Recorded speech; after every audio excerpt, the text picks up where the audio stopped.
Na-turnover na sa lokal nga panggamhanan ang tulo ka bagong heavy equipment nga gipahitabo adtong Enero 15, 2024 sa Panabo City Hall grounds. Bago kani opisyal nga gamiton, gipahigayon ng blessing sa mga sakyanan nga gipangunahan ni San Agustin Parish Priest Reverend Father William Magos nga gitambungan ni Executive Secretary Josie Mary G. Relampagos ug inubanan sa mga city government department heads. Ang tulo ka mga ekipo mao ang manleaf nga ginagamit sa pagkabot sa mga taas nga butang nga lisod abton. Lakip na niini ang pagmentenar sa suga sa dalan, pagpamutol sa kahoy ug uban pa. Dump truck nga dugang gamit sa graveling operation sa mga dalan nga pwedeng makargahan sa gibug-aton nga 5 cubic meter. Ug trailer truck nga ginagamit alang sa pagkarga sa mga heavy equipment ug uban pang bugat nga butang. Dugang kining ekipo sa lokal nga panggamahanan nga gamiton sa General Services Office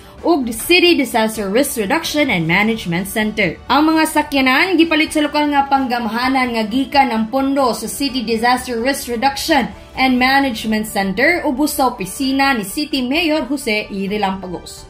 Dako kay kong kalipay, pinaagi sa initiative sa ato ang halangdong Mayor Joe Relampagos nga nakahatag siya og mga ekwipo para sa ato para padayon ang pagserbisyo sa katawhan sa Panabo. Kauban sa kamera si Aljon Castilla, kini si Team Acevedo alang sa Frontline News.